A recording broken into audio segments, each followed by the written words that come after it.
Olá pessoal, tudo bem? Vamos à nossa segunda aula de revisão sobre a Primeira Guerra Mundial, a nossa Guerra de Trincheiras. Olha só, até o momento nós fizemos uma revisão falando o que estava acontecendo antes de começar o conflito. Agora nós vamos partir do início do conflito, do início realmente da guerra. E você se lembra qual foi o estopim da guerra? Você se lembra? Fala aí para ouvir. Não ouvi, mais alto. Isso mesmo, a morte, o assassinato do herdeiro austríaco, né? O Francisco Ferdinando, isso mesmo. Legal. Então, a guerra vai ter início em 1914. Olha só o primeiro item aqui, a Áustria, né? Os austro-húngaros declaram guerra à Sérvia, porque foi um jovem sérvio daquele movimento revolucionário chamado Bósnia Jovem que vai atirar no Francisco Ferdinando e na esposa dele, né? Então, esse país declara guerra à Sérvia. Só que aí o segundo passo qual é? A Rússia, aliada da Sérvia, declara guerra aos austro-húngaros. Falaram assim: então, se vocês vão atacar a Sérvia, nós vamos ajudar a Sérvia. Então, a Rússia se coloca no lugar ao lado dos sérvios. A Alemanha, aliada da Áustria, fala: a Rússia vai entrar, então eu vou ficar do lado dos austro-húngaros. E aí, agora nós já temos dois de cada lado. E olha só, quando a Alemanha entra na guerra, a França fala assim: opa, eu já não gosto mesmo desses alemães. Lembra do sentimento de revanche? Vamos ficar ao lado dos sérvios. E só resta a Inglaterra entrar também, porque todos os aliados ingleses estão de um lado contra a Alemanha, que era uma pedra no sapato da Inglaterra. Então, olha só, França se alia à Rússia e declara guerra à Alemanha. A Alemanha vai invadir a Bélgica, né? A Alemanha vai tentar atacar a França, só que a França vai achar que vai atacar por um lado e não vai atacar por aquele lado, vai atravessar a Bélgica. E aí finalmente a Grã-Bretanha, né, a Inglaterra vai entrar nesse conflito, né? É um conflito muito importante, é um dos mais estudados da nossa história. Então vamos adiantar um pouquinho. Então, outros países também participaram da guerra. Vamos falar desses países, olha, Japão, China, Bulgária, Portugal, Brasil. E eles se dividiram aí, tá? Se dividiram aí. O Brasil ficou ao lado da Entente.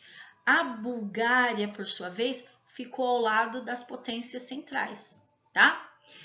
O presidente Venceslau, o nosso presidente brasileiro da época, declarou guerra à Alemanha enviando apoio de navios de combate. Mas nesse primeiro momento, o Brasil só vai mandar navios com médicos, enfermeiros, medicamentos. Esses navios não vão chegar lá para colocar fuzileiros para lutar. É uma ajuda humanitária que o Brasil vai mandar para essa primeira guerra.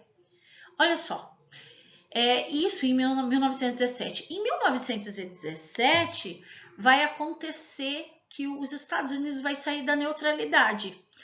Como o Brasil percebe que os Estados Unidos percebe que a Tríplice Entente está perdendo, qual é a saída que ela tem? Entrar na guerra, porque se a Entente perdesse, os Estados Unidos ia perder muito, muito dinheiro. Quem que é parceiro econômico falido? Ninguém. Então, os Estados Unidos saem da neutralidade em 1917.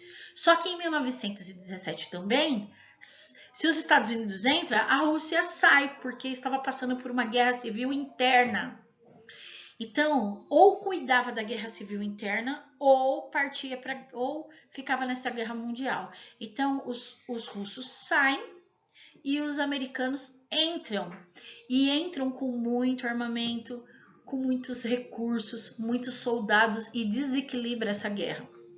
Então, a vitória dessa Tríplice Entente só se deu por causa da chegada dos Estados Unidos.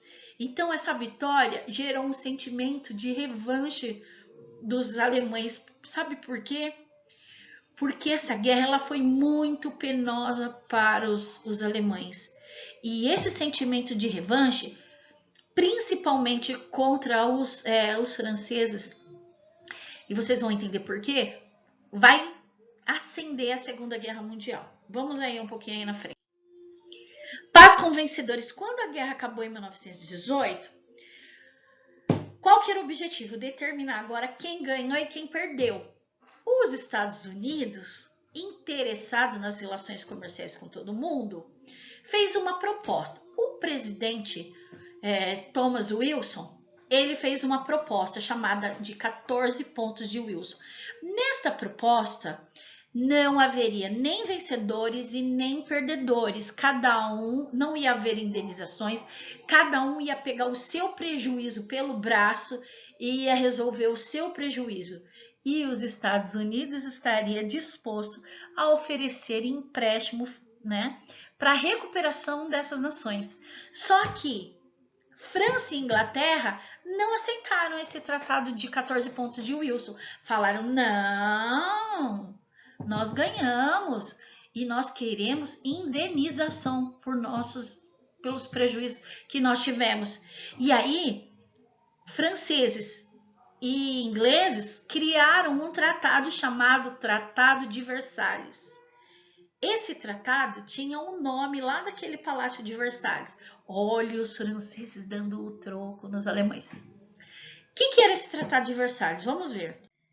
Pois é, o Tratado de Versalhes ele foi muito pesado para a Alemanha. Ele obrigava a Alemanha a pagar uma indenização altíssima.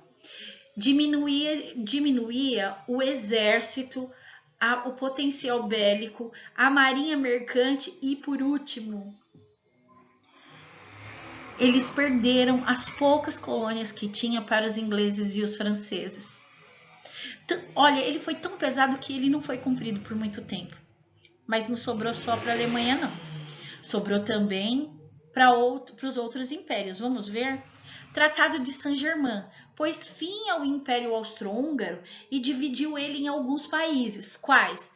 Surgiu aí então só a Hungria, só a Eslováquia e a Tchecoslováquia.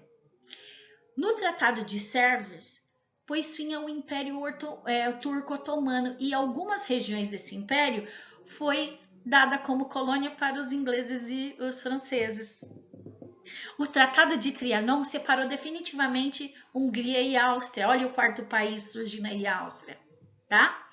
E o Tratado de Neyle diminui o território da Bulgária.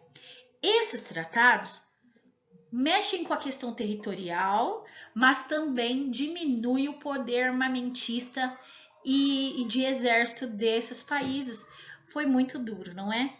Essa tentativa, isso que eles estão fazendo é uma tentativa muito clara de diminuir o potencial dos inimigos de revidar. É uma tentativa de não ter a Segunda Guerra Mundial, que a gente sabe que não vai adiantar, né? Pois é, pessoal, a gente terminou por aqui a nossa aula de revisão. Eu vou deixar um beijo, um abraço bem grande para vocês e a gente se vê na próxima aula, tá? Tchau!